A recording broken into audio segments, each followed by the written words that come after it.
안녕하세요, 여러분. 오래간만에 뵙습니다.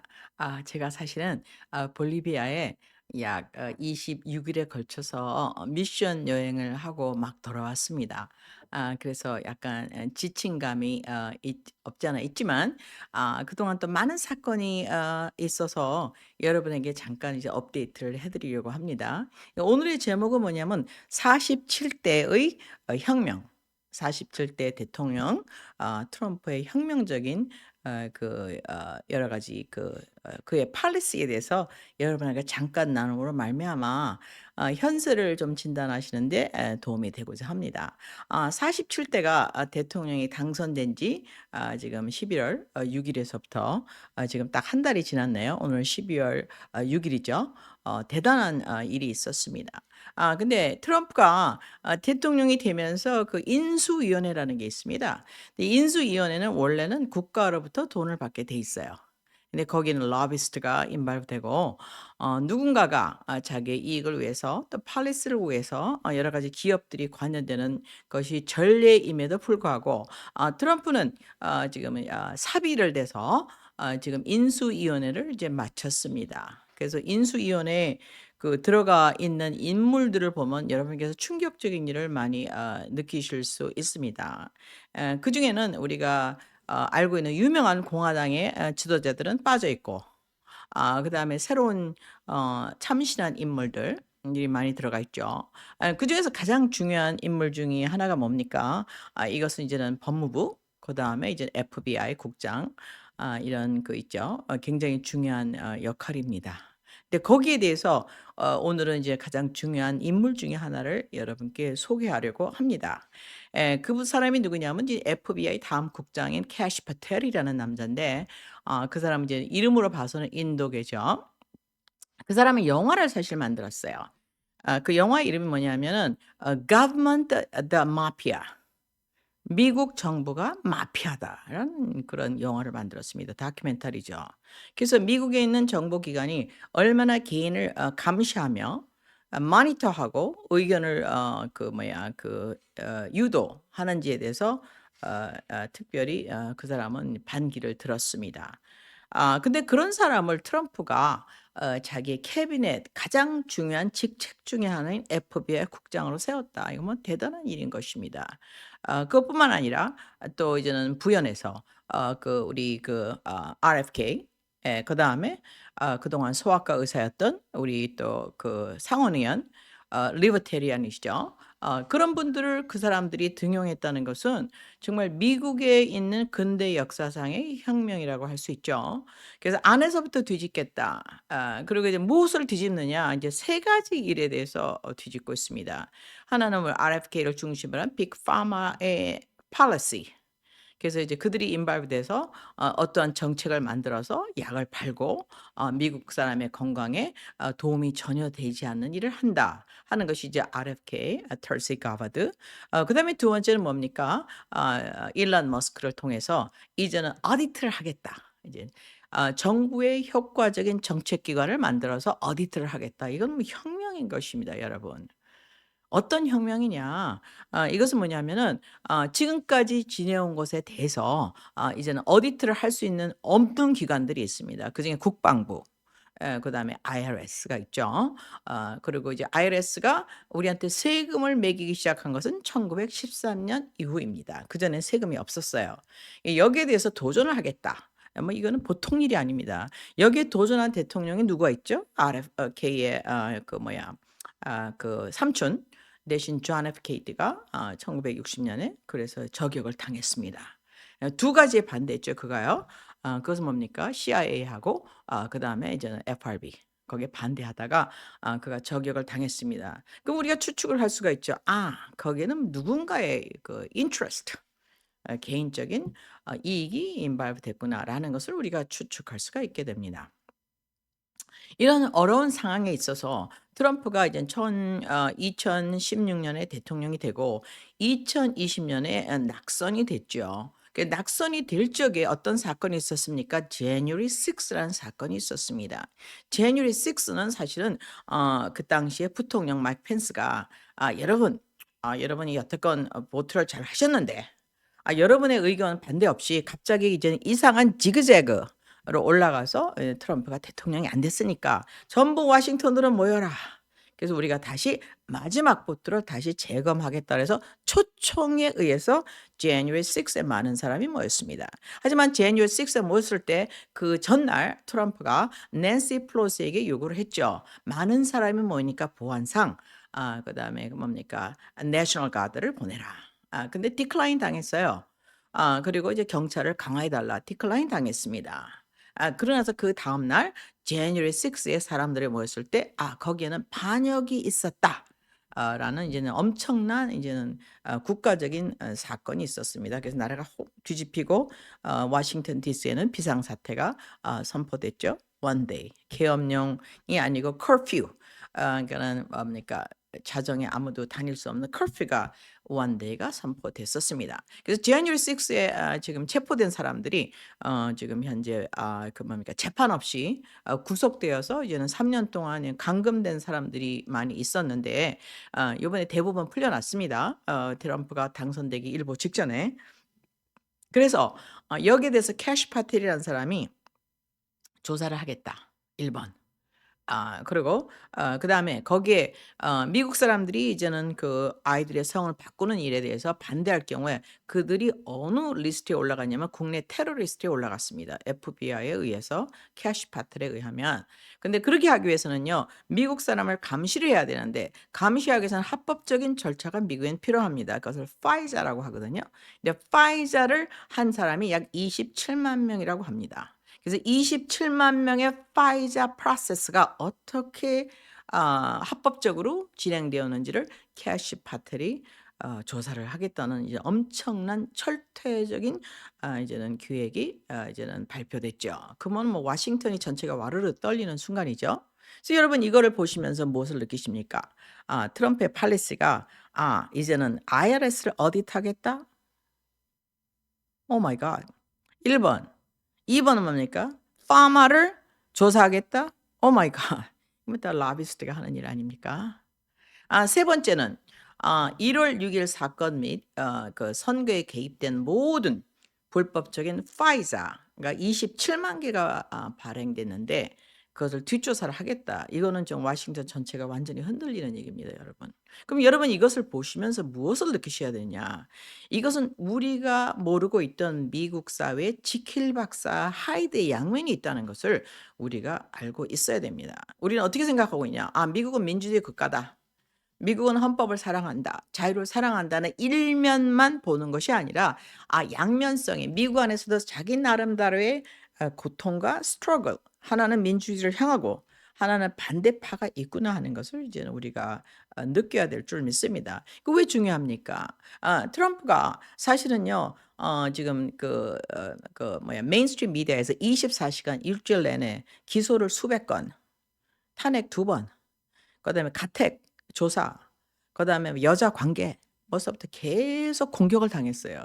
그럼에도 불구하고 왜 미국 사람들은 트럼프를 뽑았을까? 왜 그럴까요? 그 말은 뭐냐면 미디어가 하는 말이 진짜가 아니라고 생각하기 때문이죠. Nobody believe in media anymore. 그러니까 이런 상황에서 미국 사람들이 트럼프를 뽑았습니다. 그리고 캐비넷을 인도스하고 있어요. 그래서 물론 저는 당연히 그의 캐비넷을 인도스하고 있습니다. 이제 맷 가츠가 이제 밀려나갔죠. 어토니 제너럴 하려다가 이제 무시무시한 젊은 이 사자입니다.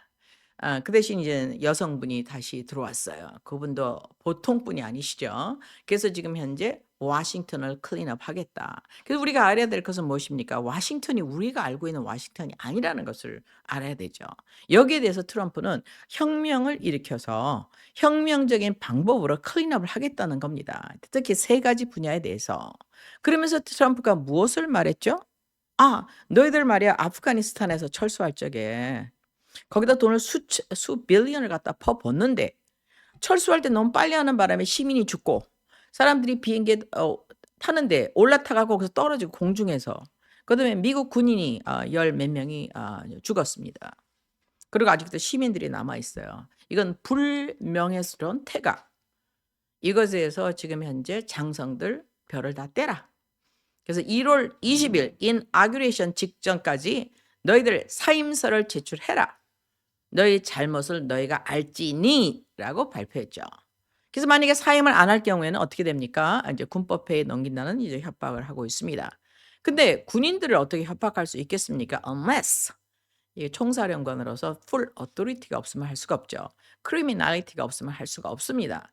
그래 갖고 지금 워싱턴이 벌벌 떨 때 트럼프가 이제 우크라이나로 가는 모든 무기 차단을 명령했습니다. 그럼 지금은 대통령은 트럼프가 아니죠. 그래서 트럼프의 말을 현재 들을 필요는 없지만 모든 군부가 지금 트럼프의 명령이 할 때까지는 기다리겠다. 그래서 1월 20일까지는 아무것도 안 하겠다. 우크라이나에 무기를 안 보내겠다. 1월 20일 들어와서 트럼프가 공식으로 명령하는 그 명령에 따르겠다. 그 말은 뭡니까? 이미 현 대통령은 레임덕이 됐고 트럼프이즘은 약속대로 전쟁을 종식하기 위해서 이제는 뭐를 하겠다는 겁니까? 무기를 보내지 않겠다. 근데 여기에 또 엄청난 또 사건이 터졌어요. 그 뭡니까? 제너럴 플린이라는 사람이 첫 번째 트럼프를 잡기 위해서 첫 번째로 감옥에 간 사람이죠. 그래서 그 사람은 자기 아들의 신변을 위해서 이제는 자기 죄가 없는데도 있다고 이제는 그렇게 얘기하는 사람이 제너럴 플린입니다. 제너럴 플린이 이제 어제 어떻게 발표를 했냐. December 5, yesterday, 어제죠. 우크라이나 전쟁은 자기의 돈을 머니 란더링을 하기 위해서 한 전쟁에 불과하다고 미국에 있는 장성인 제너럴 플린이 발표했습니다. 여러분, 거기서 죽은 사람이 100만 명이 넘습니다. 젊은 남자가. 그러니까 한국도 거기에 지원을 했죠. 간접적으로. 근데 그 전쟁이 무엇이냐? 머니 란더링 메소돌로지였다고 생각해 보세요. 이런 것을 제너럴 플린이 발표를 했습니다. 그리고 트럼프는 동시에 모든 군수물자 지원을 스탑한다. 그래서 제3차 전쟁의 그 발발을 자기가 미리 막겠다. 그리고 이제는 전쟁의 종말을 자기가 만들어내겠다고 약속하고 있습니다. 여러분 생각해 보시기 바랍니다. 돈을 머니 런더링을 위해서 100만 명을 죽이고 군인을 전쟁을 일으켰다? 그것을 민주주의를 방어하는 전쟁이라고 얘기했다? Are you kidding me? 여러분 이런 미디어에 둘 중에 하나입니다. 트럼프가 옳든지 아니면 트럼프가 틀리든지. 이런 무시무시한 상황에 살고 있습니다. 우리는 어디가 진실인지 어디가 거짓말인지 잘 알 수가 없죠. 근데 미국은 어떻게 했습니까? 트럼프가 진실이라고 인도스를 해 줬습니다. I believe you. I trust you. 그래서 트럼프는 이제는 그 자기 정책을 임플리멘트 하겠죠. 근데 그 정책을 임플리멘트 하기 직전에 플린이라는 트럼프 오른팔 남자가 오른팔 장성이 이거는 머니 란더링 프로세스다. 이거는 뭐 쇼킹한 얘기입니다, 여러분. 그래서 여러분 다 민주주의 전쟁 자유를 지키자. 우크라이나를 돕자. Are you kidding me? 이것에 대한 리서치가 우리가 필요합니다. 우리는 미국 미디어를 무조건 믿을 수가 없습니다, 여러분. 그래서 우리 나름대로의 영어를 잘하는 분들도 많고 학자들도 많으시기 때문에 조사를 해서 우리의 독립적인 의견을 가지고 이제 트럼프가 대통령이 됐기 때문에 트럼프가 현재 싸우는 것은 제가 계속적으로 말씀드렸지만 사실은 이데올로기 전쟁이 아닙니다. 이거는 경제 전쟁이에요. 서구 유럽 G7이 전 세계를 지배한 지가 지금 500년인데 그들은 지금 인구가 없어요. 자원이 없습니다. 그들이 지배할 필수 나라가 있습니다. 그것은 미국에 있는 인프라와 뭐죠? 러시아의 자원이죠. 그래서 그들은 1900년도 초에 이미 러시아를 적으로 인정했어요. 러시아는 무조건 져야만 됩니다. G7의 생존을 위해서. 그러기 위해서는 전쟁이 필요하죠. 그래서 우크라이나라는 뿌락지 전쟁을 일으켰습니다. 이것은 인듀스된 전쟁이에요. 트럼프가 말했죠. 자기가 대통령이었다면 그 전쟁이 안 일어났을 거다. 왜 안 일어났을까요? 나토의 자금을 차단하면 안 일어나죠. 당연히.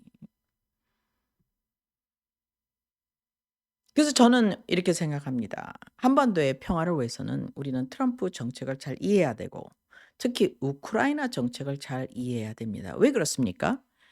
G7이 살아남기 위해서 러시아를 확보해야 되는데 러시아는 세 군데 출구를 갖고 있어요. 발틱, 우크라이나, 그리고 어디입니까? 태평양의 블라디보스톡. 근데 블라디보스톡은 얼죠.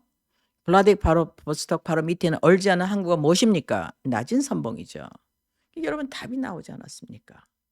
그래서 우리가 전략적인 위치에 있는 가장 중요한 나라로서 트럼프랑 우리가 맞짱을 뜨면서 트럼프의 경제 전쟁 즉 브릭스와 대항해서 지금 인도, 중국, 러시아, 그다음에 사우디아라비아 이 모든 나라가 합치면 자원을 다 가지고 있어요. 그리고 뭐를 갖고 있어요? 인구를 갖고 있습니다. 즉 소비, 생산, 유통을 갖고 있습니다. 여기에 달러를 지키는 것이 이제 트럼프의 목적이죠. 그래서 이런 경제 전쟁에서 가장 중요한 브릿지의 나라가 누구입니까? 대한민국인 것입니다.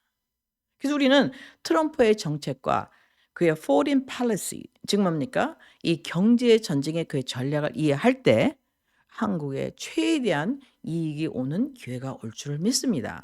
그래서 이것을 우리가 이제 세계적인 헤제몬 전쟁이라고 하는데 지금 현재 멀티플러에서 바이폴러에서 다시 멀티플러로 바뀌고 있습니다. 이제 유럽은 더 이상 상승하는 나라가 아니에요. 인구가 줄어들고 있습니다. 자원이 없습니다. 요번에 우크라이나 페이크 전쟁 때문에 어떤 일이 일어났죠? 가스 끊겼습니다. 석유 끊겼습니다. 또 뭐가 끊겼습니까? 아프리카에 있는 가스라인 끊기고 우라늄이 끊겼어요. 지금 G7은 몰락 중입니다, 여러분. 거기에 줄을 대면 안 됩니다. 트럼프는 어 미국의 헤제몬을 유지하기 위해서 브릭스하고 이꼴 상태를 유지하고 더 높은 상태를 유지해야 됩니다. 그러려면 달러가 기축 통화로서 유지가 되죠. 거기에 이제 푸틴이 문을 열어줬습니다. "우리는 달러를 안 쓰겠다는 것은 아니다." 그럼 아직도 그 말은 무엇입니까? 미국에 막강한 자원이 있다는 얘기죠. 근데 막강한 자원과 브릭스 나라와 연결하는 하나의 다리가 있는 하나의 다리 같은 나라가 있습니다. 그게 누구죠? 대한민국인 것입니다. 대한민국에선 세계 최대의 찬스가 왔어요. 근데 그것을 놓쳐서는 안 됩니다. 이제는 트럼프의 foreign policy를 이해하시고 그의 혁명적인 물갈이를 우리가 객관적인 면에서 잘 소화를 하게 되면은 저는 한국의 최대한의 세계적인 기회가 온다고 생각합니다. 여러분 많이 다시 참고하시고 한국 foreign policy에 쪼끔이나마 도움이 됐으면 좋겠습니다. 그러면 다음에 좀 더 자세한 소식을 갖고 찾아뵙기로 하겠습니다. 감사합니다.